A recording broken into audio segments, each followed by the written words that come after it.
মুসলমানকে থাকতে হয় তাহলে দ্বিতীয় শ্রেণীর নাগরিক হিসেবে থাকতে হবে, মানে পায়ের তলায় থাকতে হবে। আম্বেদকর সাহেব যখন সংবিধান করেছিলেন তখন সেখানে বলেছিলেন ধর্মের ভিত্তিতে মানুষকে ভাগ করা যাবে না, কোনো বৈষম্য থাকবে না, মানুষ সমানভাবে থাকবে। তাহলে সংবিধানকে মানে না কে? বিজেপি। তারা কি করলো? তারা একটা নাগরিকত্ব আইন আনলো। সেই আইনে কি লিখলো? যে মুসলমান ছাড়া বাকি 6টা ধর্মের লোক নাগরিকত্বের আবেদন করতে পারবে। তার মানে মুসলমানরা নাগরিকত্বের আবেদন করতে পারবে না, তাহলে মুসলমানরা নাগরিক থাকতে পারবে না। এটা বলছে কে? বিজেপি। আচ্ছা, বিজেপি এই যে আইনটা করলো, এখন মমতা এসে বলছে বিজেপি খুব খারাপ মুসলমানদের কাছে, বলছে বিজেপির আমরা এই আইন মানি না। তারপরেই বলছে যেহেতু বিজেপির এই আইন মানি না, আপনি আমাকে ভোট দিন। গত নির্বাচন যখন হলো বিধানসভার, তখন সবাই যারা সংখ্যালঘু মুসলমান তারা ঠিক করেছিল বামেদের ভোট দেবে। নির্বাচনের 5 দিন আগে হঠাৎ করে বলা শুরু করলো যে বামেরা সরকার করতে পারবে না,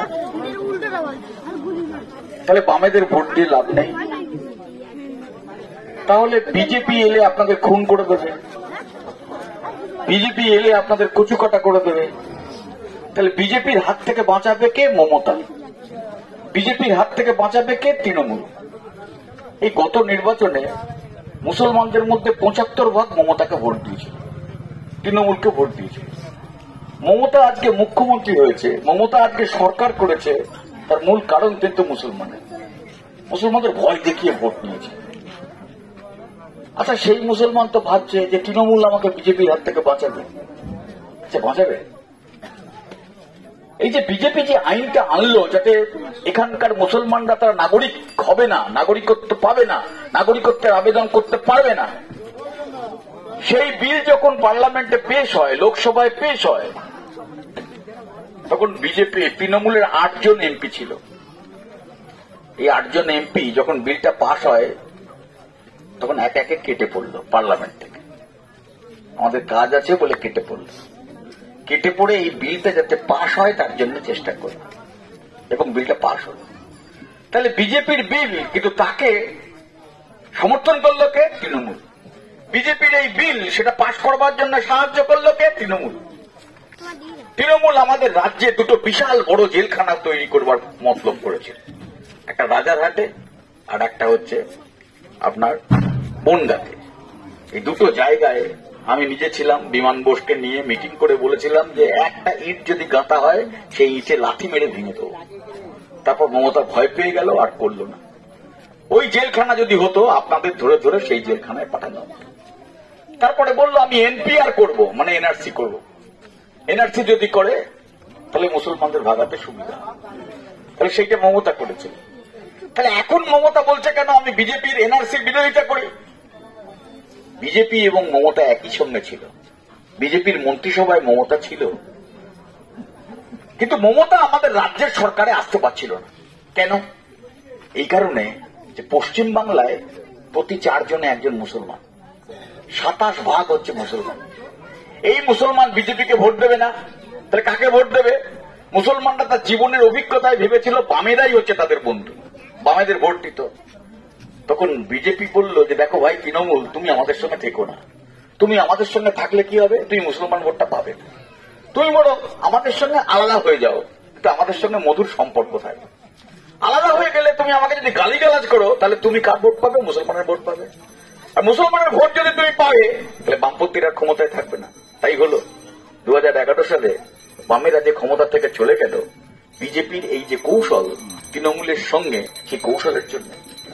তাহলে তৃণমূল এবার এই নাগরিকত্ব আইনের বিরোধিতা করছে কেন? এই কারণে মোদী শিখিয়ে দিয়েছে দিদি তুমি এটার বিরোধিতা করো তাহলে তুমি মুসলমান ভোটটা পাবে। অথচ এই দিদি এই বিল পাস করবার জন্য সবচেয়ে আগে সাহায্য করেছে।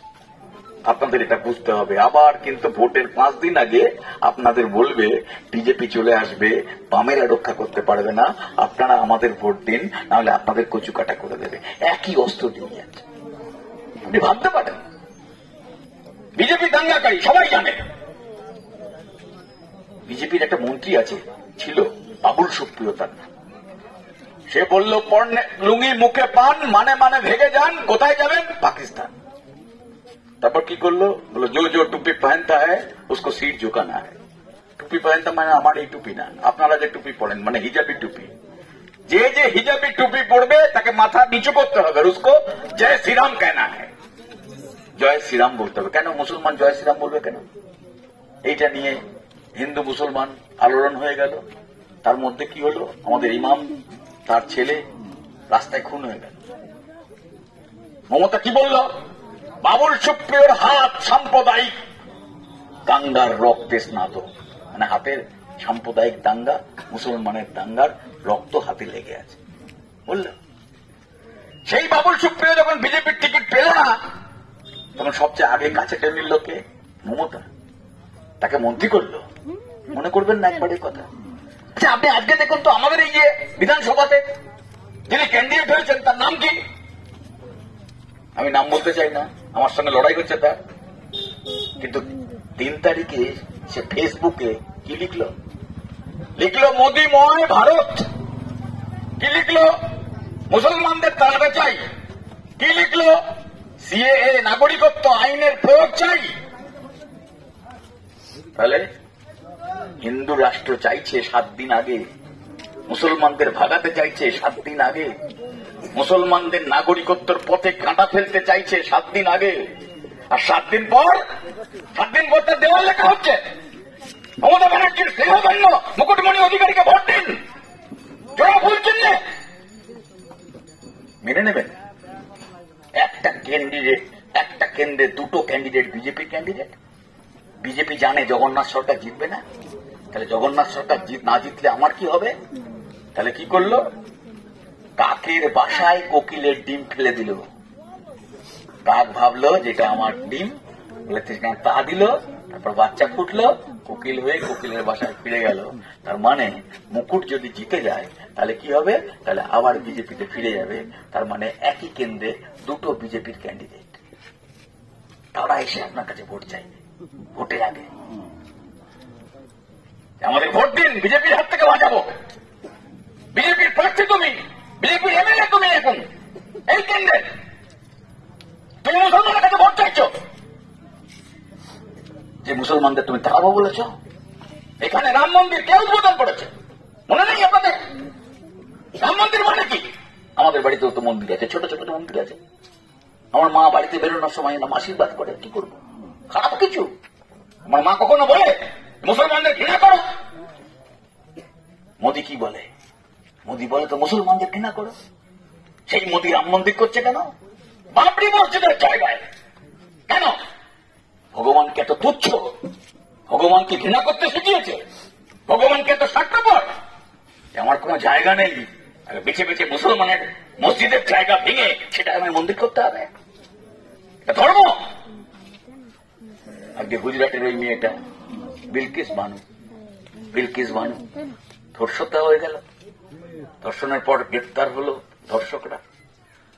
সেই ধর্ষকদের জেল থেকে বার করার ভূমিকা কে গ্রহণ করলো?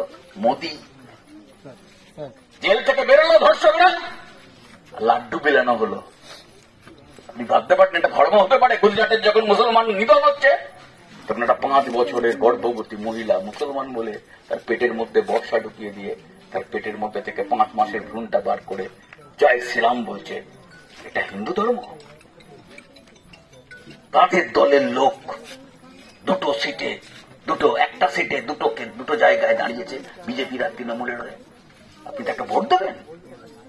বাবরি মসজিদের ভেঙেছিল যে লালকৃষ্ণ আদবানি, এক ধাক্কা ওর দো, বাবরি মসজিদ তোড় দো। সেই লালকৃষ্ণ আদবানিকে আমাদের দেশের রাষ্ট্রপতি করতে চেয়েছিল কে? মমতা ব্যানার্জির ছবি দিয়ে আপনার কাছে ভোট চাইছে। সেই মমতা ব্যানার্জি লালকৃষ্ণ আদবানিকে দেশের রাষ্ট্রপতি করতে চেয়েছিল। আপনার মনে হবে না একবার? শুধু মুকুটমণি এখানে, পাশে বন্ধা বিশ্বজিৎ দাস বিজেপির এমএলএ, তৃণমূলের ক্যান্ডিডেট। রায়গঞ্জ শ্রীকৃষ্ণ কল্যাণী বিজেপির এমএলএ, তৃণমূলের ক্যান্ডিডেট। আমি আসানসোলে যে শত্রুঘ্ন সিনহা, সে আমাদের পার্লামেন্টে একসঙ্গে থাকতাম।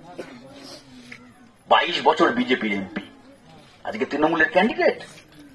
পাশের কেন্দ্রে 10 বছরের বিজেপির এমপি, প্লেয়ার ক্রিকেট, এখন তৃণমূলের ক্যান্ডিডেট। মুকুল রায় বলেছিল যাহা বিজেপি তাহাই তৃণমূল।